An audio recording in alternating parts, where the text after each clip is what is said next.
Josie, tingin. Yung susi. Yung TV. Ay, iniwan namin doon. Sa loob. Oo. Ay, hindi na nakuha niya yung susi. Sino ba nahuli? Sino ba nahuli lumabas? Sino nahuli lumabas? Ayan. Mary Joseph. Utang na loob, kailangan ko. At tatakagulo ng saan yun ito galing? Wow! Sana sinalawa mo. O, ayan na. O, next. Okay, pwedeng magkami yan. Hindi na narawag na. Kasi sinabi na kawag na eh.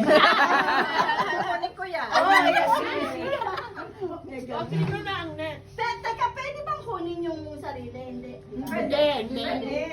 Dito ka na. Depende sa, depende. Next is Tita Claire.